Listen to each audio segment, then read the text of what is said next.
How nice for someone who's probably never lost a child to take grief and clump it into these 5 neat, orderly little categories of 5 stages of grief. It's almost like, like a recipe card. Bing, bing, bing, bing, bing, bing, bing. Okay, you got all the ingredients, you pop it in the oven, and bam, your grief is over.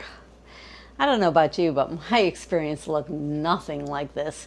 Okay, I experienced so many emotions. I think I even experienced some that haven't even been invented yet.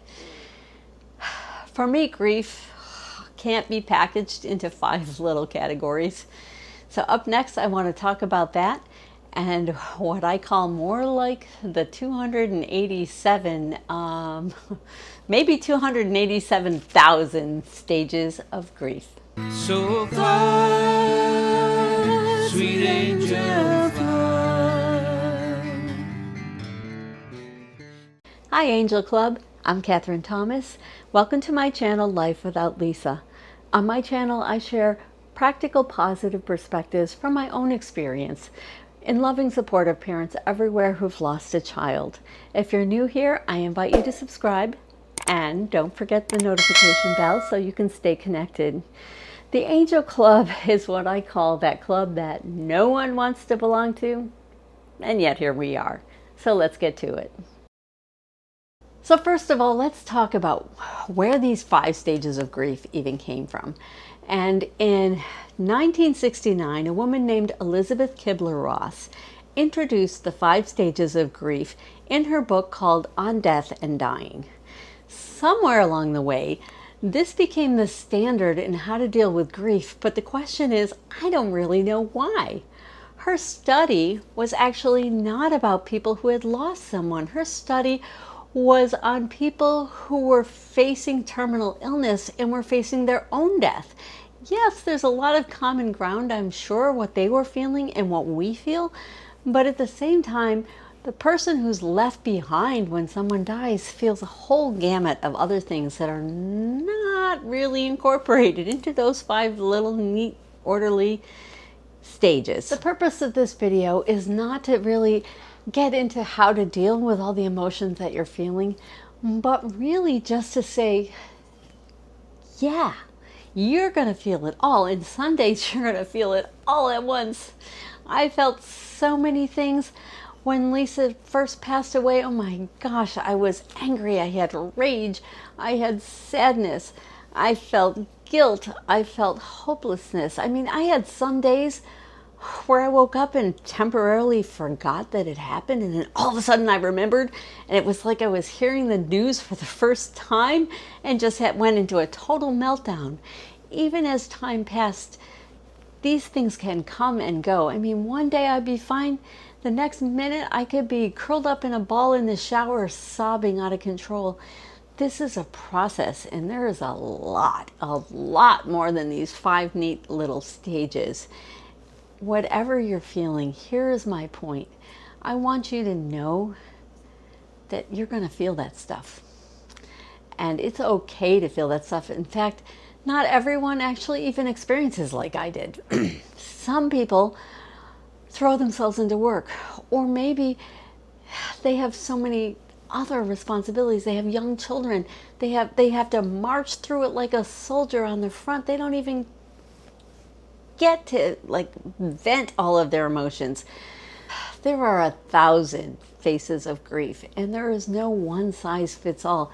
If nothing else, that's what I've learned, especially after talking to other people.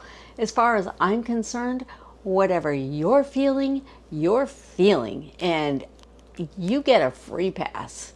When you lose a child, you get a free pass. You deal with it however you can deal with it. You do the best you can, but don't be so hard on yourself. It ain't easy. It is so hard, and we don't all deal with it that well. I got to tell you personally, I really did not deal with it well. I remember coming home from the hospital and going into Lisa's room, and I was furious with her. You promised me you would never do this. I was ripping the posters off the wall, and I was screaming at her. How could you do this to me? Blah, blah, blah. It was all about me. But these are the things we feel. I know she didn't do it to hurt me. That was the last thing on her mind, but we feel it all. You are going to feel it.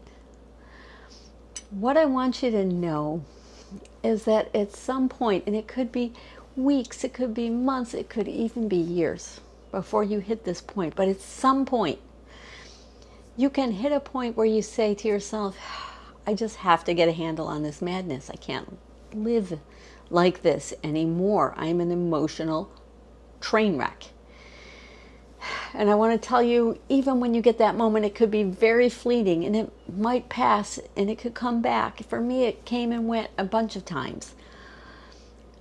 But when you finally have just can't take it anymore and you've had enough, I got to tell you, it takes tremendous courage to move forward. And don't be hard on yourself. You have no idea how strong you are.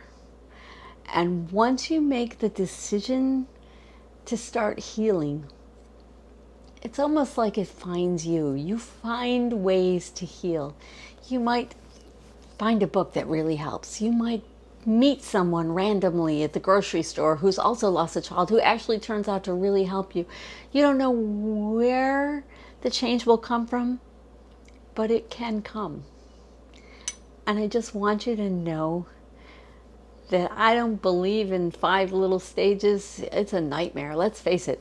This is a nightmare.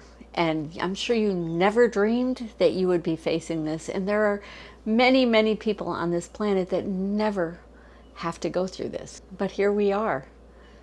You're stronger than you think.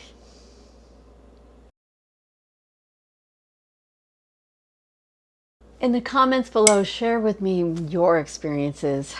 I know I'm not the only crazy person out there. Tell me what your stages of grief look like. Most importantly, don't forget to love yourself. Be kind and patient to yourself. Take baby steps and celebrate every victory, no matter how small it is. If you have a day that goes horrible and just turns into a total meltdown, go to bed, get some rest. Wake up in the morning, put your feet back on the floor and start again. That's how we roll in the Angel Club. If you like this video, please give it a thumbs up. And as always, this video, like all my others, are dedicated to our angels. If you would like to have your child featured in a dedication, please go to lifewithoutlisa.com to find out how. Until next time, I love you. Peace out. So fly, sweet angel, fly. Outstretch your mighty wings and paint your colors across the sky. And fly, sweet angel, fly. Yeah, where all your pain is gone, this angel's coming home. Yeah.